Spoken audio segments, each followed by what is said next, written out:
to attend, knowing that, here in a couple of months, I don't know whether we're going to be operating in a state of economic chaos or national anarchy. I don't know if we will have martial law declared by then. We don't know what's coming. And but at the same time, we reached the conclusion that this is the next right thing to do. Okay. And from there, we're just going to, just do the next right thing. As a matter of fact, we're just living in that day where that's all we really can do because we don't have the government behind us on this. They've already opposed us on this. And then one more thing I'll say is where the original Magna Carta authorized the people that did the petition to seize on the properties and the houses and all that, where the Magna Carta authorized that, we found in the journals of the Continental Congress that we have the duty to withhold our support. That was going to be my next question. And that leads me to a very important question I think that everyone in America would ask on that premise. Okay, they don't answer our redress of grievances, so the next thing is to withhold taxes, which you and I both know and the general public should know for certainty that income tax is completely unconstitutional to begin with. But if the American people cease to pay taxes, what happens? I've heard this question over and over again. Who turns on the stoplights? Who pays the policeman, the fire department, pays for our schools and those things? And when I posed this question to you a few weeks ago, I was in shock to hear the answer. And I think it is one of the most crucial things at this juncture in history for the American people to know what actually happens. Well, Please. Well, first of all, let's say this. It's the direct unapportioned tax that is an unconstitutional tax. Okay. So it's right in the first section of the Constitution that establishes direct taxes and direct taxes shall not be imposed without apportionment. Without apportionment. On a person's income, is that correct? Well, it doesn't actually say that. Okay. It says direct taxes shall not be imposed without apportionment. Okay. Getting into the nuances of that, we did file a petition for redress of grievance on this very subject. This was one of the petitions that they refused to answer. The Aaron Rousseau movie, From Freedom to Fascism, put a lot of emphasis on that particular petition.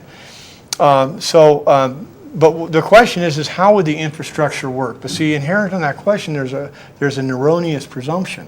And the presumption is that the United States government is like this chief sovereign entity in the United States. And it doesn't take into account, for example, that Colorado and all of the other 50 states are sovereign of themselves.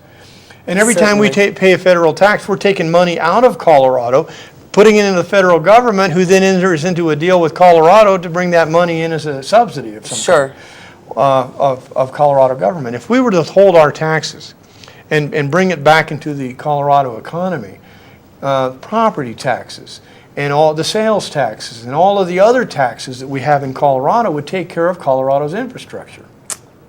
So really the federal government is just an extra loathsome player that just wants to cut. And so what a lot of people don't understand is that the income tax doesn't pay for any of the infrastructure in this country. Right. The income tax mainly is used to pay off the national debt that the federal government has incurred to the Federal Reserve System. So the income tax is collected then, and right now all it's doing is paying interest on the debt.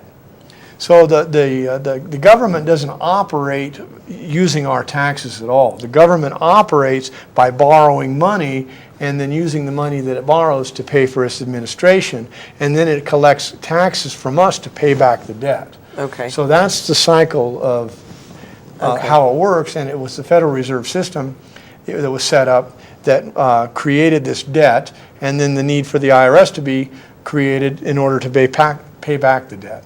Okay. So the answer to the question is who turns on and off the stoplights? Well, business as usual going on, and if anything, Colorado would be enriched by it. Sure. Because there would be more money in circulation within Colorado. And the federal government would basically have to continue to go into debt to survive, or it would have to default on its loan. But now that brings up a whole other question, because if the the land and the houses and the labor of the American people is the collateral on that national debt, which arguably it is through the Social Security Absolutely. system, Sure. then the federal government's got a real problem, and they might not take too kindly to us withdrawing our support. But at the same time, the fact that it's not answering our petitions for redress puts us into a situation where we have a duty to do this. Absolutely. And you shared that with us on our last Reunite America, Right. how it actually morphs in the Declaration of Independence from a right to a duty at some point. When a long train of abuses and usurpations pursuing invariably the same object evinces the design to reduce the American people under absolute despotism, the people have a duty. Okay, to throw off the government. Now, let's not throw off the government. Let's talk about this. Why don't we just enforce the Constitution? So let's not go to throw off government. Let's just talk about the fact that we have the duty to throw off the government suggests the other duty of being able to enforce the Sure. Constitution against Absolutely. the government. To enforce the fact that the agent is abusing the power delegated to through the Constitution. So that the greater right includes the lesser. The duty to throw Excellent. off the government includes within it the ability to call it to account. Okay. Which brings us back to the Continental Congress, which is what we're doing. Okay.